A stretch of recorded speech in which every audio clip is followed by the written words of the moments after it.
Hello friends, welcome in my class microbes classes. So today we will discuss about the diversity of living world part 5. अगर आपने पुराने lecture नहीं देखे हैं तो आप डिस्क्रिप्शन जाइए, वहाँ पे मैंने आपको लिंक दे दिया है, वहाँ से आप इसके जो बाकी लेक्चर है वो आप देख सकते हैं। यहाँ पे आज जो है हम डाइवर्सिटी ऑफ लिविंग वर्ल्ड में जो है क्लासिफिकेशन, टेक्सा और टेक्सोनॉमी की स्टडी करेंगे। इन सब जो की पॉइंट है इन सब के बारे में जानेंगे और इनके बारे में कुछ हम बात करेंगे। तो जैसे अगर हम बात करें क्लासिफिकेशन की तो क्या है कि मिलियंस में क्या हमारे मिलियंस में ऑर्गेनिज्म पृथ्वी पर पाए जाते हैं। पर्टिकुलर एक एक एनिमल की अगर स्टडी करें तो हमारी पूरा लाइफ स्पेंड हो जाएगा सिर्फ एनिमल्स की स्टडी करने में। तो हमें स्टडी करनी है पूरे एक एनिमल्स के, तो हम क्या करते हैं कि कुछ कॉमन कैरेक्टर को ध्यान में रख के हम कैटेगराइज करते हैं, ग्रुप बनाते हैं और उस ग्रुप के कॉमन कैरेक्टर को हम याद रखते हैं और उसके बेस पे हम स्टडी करते हैं। कुछ जो कॉमन फीचर्स होते हैं जो शेयर्ड करते हैं ऑर्गेनिज्म, उनको एक ग्रुप में रखना या इस तरह से कॉमन फीचर कॉमन कैरेक्टर के बेस पे ग्रुपिंग करना किसी भी एनिमल्स या ऑर्गेनिज्म को हम क्लासिफिकेशन कहते हैं। तो हमें इसी के बारे में पढ़ना है। तो उससे पहले जैसे प्रीवियस लेक्चर में मैंने देखा था बाइनोमियल नोमेनक्लेचर, वहाँ पे मैंने बताया था कि बाइनोमियल नोमेनक्लेचर हमेशा इटालियन में लिखा जाता है या हम हेड राइटिंग में लिख के नीचे सेपरेट अंडरलाइन करते हैं। यहाँ पे एक टर्म दिख रहा है लिने। यहाँ पे लिने का मतलब है the Mangifera indica species was first described by the Linnaeus। Linnaeus कौन थे? Linnaeus जो है साइंटिस्ट है जिन्होंने बाइनोमियल नोमेनक्लेचर दिया था। Linnaeus का पूरा नाम क्या था? Carl von Linne. Based on the binomial nomenclature Carl von Linne का शॉर्ट नाम क्या है हमारा? Linnaeus या कैरोलस Linnaeus। तो क्लासिफिकेशन क्या होता है? It is the process by which anything is grouped into the convenient categories based on the some easily observable character। किसी भी observable character के आधार पे convenient categories मतलब ऐसा grouping जिसको हम easily हम उस ग्रुप के रिप्रेजेंटेटिव्स के बारे में हमारे दिमाग में एक फोटोज आ सके, उसे हम कन्वीनियंट कैटेगरीज कहते हैं। यहाँ पे इजीली ऑब्जर्वेबल कैरेक्टर का हम यूज करते हैं। सबसे पहले जॉन रे जो साइंटिस्ट है उन्होंने आइडेंटिफिकेशन के लिए की डेवलप किया था। ये क्वेश्चन एमसीक्यू में पूछा जाता है, which develop the key for identification, तो जॉन रे। अगर हम बात करते हैं क्लासिफिकेशन की तो क्लासिफिकेशन जो होती है बेस्ड होती है होमोलॉगी और स्ट्रक्चर सिमिलरिटीज पे। होमोलॉगी मतलब होता है कि शेयर द कॉमन कैरेक्टर्स। ऐसा दो ऑर्गेनिज्म जो कि कॉमन कैरेक्टर शेयर करते हैं उसे हम होमोलॉगी कहते हैं और स्ट्रक्चर सिमिलरिटीज के बेस पे हम क्लासिफिकेशन करते हैं। अगर हम बात करें क्लासिफिकेशन की तो क्लासिफिकेशन जो है सबसे पहले प्लूटो और अरिस्टोटल ने किया था और इन दोनों ने जो क्लासिफिकेशन किया था उसे हम क्लासिकल सिस्टेमेटिक्स बोलते हैं या ओल्ड सिस्टेमेटिक्स होते हैं। सिस्टेमेटिक्स का मतलब होता है कि एक सिस्टम के थ्रू किसी भी चीज़ को ऑर्गेनाइज करना। क्लासिकल सिस्टेमेटिक्स जो होती है वो हमारा मार्फोलॉजिकल बेस पे थी। मार्फोलॉजिकल मतलब depend only the morphological character, जो कि हमारा स्ट्रक्चर के बेस पे थी। स्ट्रक्चर को देख के क्लासिफाइड या सिस्टेमेटिक्स किया गया था, सिस्टम्स में डाला गया था। अगर हम क्लासिफिकेशन की सिग्निफिकेंस की बात करें कि क्लासिफिकेशन करने से मुझे क्या मिलता है, तो सबसे पहला है कि क्लासिफिकेशन में हम क्या करें, ग्रुपिंग कर रहे। ग्रुपिंग किस बेस पे कर रहे? सम कॉमन कैरेक्टर्स पे, ऑब्जर्वेबल कैरेक्टर्स पे। किस ग्रुप में? कन्वीनियंट ग्रुप में। कन्वीनियंट ग्रुप मतलब जो कि हमें ईजिली एक कुछ फ्यूज पॉइंट को स्टडी करके उस ग्रुप के रिप्रेजेंटेटिव्स का जो है हमारे ब्रेन में एक फिगर बन जाए। तो मतलब क्या है कि क्लासिफिकेशन किस में यूज होती है? Convenience to the study. हम स्टडी को इजी कर सकते हैं। दूसरा क्लासिफिकेशन जो है हमें एफिनिटीज़ के बारे में नॉलेज देती है। एफिनिटीज़ मतलब क्या होता है? The organism which share a character with the two different groups, दो अलग अलग ग्रुप के जो कैरेक्टर रखते हैं उसे हम एफिनिटीज़ बोलते हैं। या जैसे हमने कहा प्रोटोजोआ पोरीफेरा सिलेंट्रेटा, तो अगर हमने प्रोटोजोआ और सिलेंट्रेटा के कैरेक्टर पढ़े तो थोड़े बहुत कैरेक्टर जो है पोरीफेरा के भी आ जाएंगे। मतलब एफिनिटीज कनेक्शन बताता है हमारा one group to the another group. तीसरा हमारा कनेक्टिव लिंक के बारे में बताता है। जैसे आपने पढ़ा है आर्कियोपेटेरिक्स, जो है archaeopteryx is the connective link between the reptile and apps.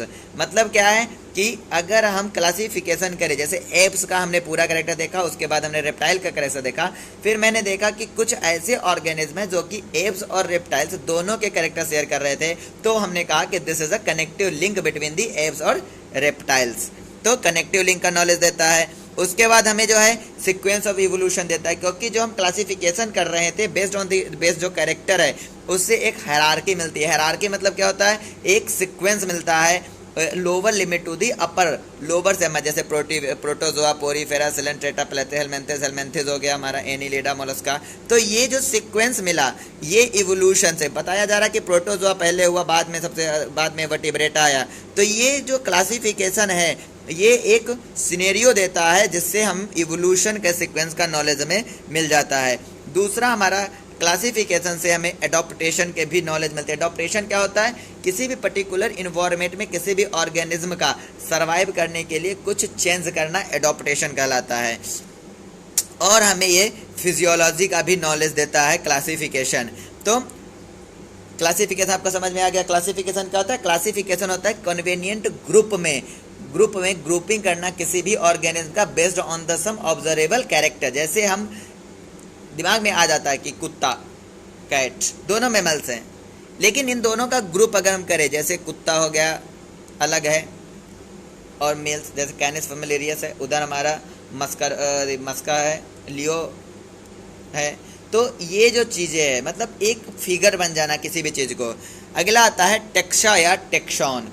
तो टेक्सा या टेक्सॉन जो होती है हमारा टेक्सोनॉमिक यूनिट होती है किसी भी लेवल पे, मतलब लेवल का मतलब होता है कि हम डिफरेंट लेवल पे स्टडी करते हैं और उस डिफरेंट लेवल पे जो यूनिट होती है उसे है टेक्सा या टेक्सॉन कहते हैं। या हम ये कह सकते हैं this is a categories at the different level. जैसे हमने एनिमल, डॉग और मैमल्स कहा, ये सब एज अ टेक्सा या टेक्सॉन यूज होता है। जैसे एनिमल टेक्सॉन है, मैमल्स टेक्सॉन है, डॉग्स भी एक टेक्सॉन है। ये डिफरेंट टेक्सॉन हैं, क्योंकि मतलब क्या हुआ कि एनिमल, जितने भी एनिमल है उन सब के कैरेक्टर एक जगह, तो एनिमल टेक्सॉन हो गया। जितने भी मैमल्स हैं उनके कैरेक्टर एक जगह, तो मैमल्स टेक्सॉन हो गया। डॉग के जितने भी स्पीसीज हैं उन सबको एक जगह रखा जाए, उनके कैरेक्टर को एक जगह रखा जाए तो टेक्सॉन या उसे टेक्सा बोलेंगे। यहाँ पे जैसे डॉग जो है हमारा मैमल्स है और मैमल्स वाला एनिमल है। मतलब क्या है कि ये तीनों इंटरलिंकिंग भी है, लेकिन ये तीनों के तीनों वर्ड एनिमल, मैमल्स और dogs as a taxon use होते हैं। इसीलिए लिखा गया है कि एनी गिवन लेवल पे जो है हमारा यूनिट जो होती है टेक्सोनॉमिक यूनिट, उसे हम टेक्सॉन कहते हैं। सबसे पहले जो हमारा टेक्सॉन जो है इसका यूज, इस टर्म को सबसे पहले इंट्रोड्यूस जो है ICBN ने 1956 में दिया था। ICBN का फुल फॉर्म क्या होता है हमारा? International code for botanical nomenclature. तो बोटेनिकल नोमेनक्लेचर ने टेक्सॉन शब्द सबसे पहले दिया था। उसके बाद टेक्सॉन की जो डेफिनीशन है वो रॉबर्ट मेयर ने दी थी इन 1964 में। इन्होंने बताया था कि taxonomic group of any rank which have a common features, एक रैंक के रूप में, जो कि ऊपर लिखा गया है कि categories at the different levels या गिवन लेवल पे होता है, तो टेक्सॉन्स होती है। और टेक्सोनॉमी जो होती है ये एक ब्रांच है साइंस की, जो कि हमारा आइडेंटिफिकेशन, नोमेनक्लेचर और क्लासिफिकेशन को डील करती है। जैसे अगर हम बात करें बायोलॉजी की कौन सी ब्रांच हमारी क्लासिफिकेशन, आइडेंटिफिकेशन, नोमेनक्लेचर को डील करती है, तो वो हमारा टेक्सोनॉमी है। टेक्सोनॉमी जो टर्म है वो सबसे पहले एपी डी कंडोल ने यूज की थी इन 1813 में। ये जो है, ये लाइन जो है टेक्सोनॉमिक टर्म शब्द किसने दिया है, ये 1 नंबर में और एमसीक्यू में पूछा जाता है, एपी डी कंडोल ने दी थी। टेक्सोनॉमी जो वर्ड है वो 2 वर्ड से मिलके बना है, टेक्सस और नोमस। टेक्सस का मतलब होता है अरेंजमेंट और नॉर्म्स का मतलब होता है लॉ। मतलब क्या हो गया, टेक्सोनॉमी क्या है, taxonomy is a branch of the science which consist the law of arrangement of animals. तो एनिमल की अरेंजमेंट का based on the some certain law taxonomy कहलाता है। The branch of the biology concerned with the naming and classifying the diverse form of the life। तो ये मतलब ऊपर जो लिखा है वही नीचे भी लिखा है, लेकिन मतलब लिखने का तरीका 2 है अलग अलग। अगर हम पैरामीटर्स की बात करें जो कि टेक्सोनॉमी के लिए हम यूज़ करते हैं, लॉ जो कि हम यूज़ करते हैं वो क्या है हमारा, इंटरनल और एक्सटर्नल स्ट्रक्चर के बेस पे हम क्लासिफिकेशन, आइडेंटिफिकेशन एंड नोमेनक्लेचर करते हैं। स्ट्रक्चर ऑफ सेल के बेस पे जैसे हमारा प्रोकैरियोटिक यूकैरियोटिक हो गया। How to develop the organism मतलब डेवलपमेंटल प्रोसेस के हिसाब से भी हम अलग करते हैं, और इकोलॉजिकल इंफॉर्मेशन ऑफ ऑर्गेनिज्म के हिसाब से भी हम टेक्सोनॉमी का मतलब क्लासिफिकेशन या नोमेनक्लेचर या आइडेंटिफिकेशन हम करते हैं। तो इन पैरामीटर को हम यूज़ करते हैं टेक्सोनॉमी के थ्रू, या ये कह सकते हो कि इन चीज़ों का एज अ लॉ हम यूज़ करते हैं to arrangement of the organism. तो बेसिस क्या है हमारा, कैरेक्टराइजेशन, कैरेक्टरिस्टिक, आइडेंटिफिकेशन, क्लासिफिकेशन और नोमेनक्लेचर।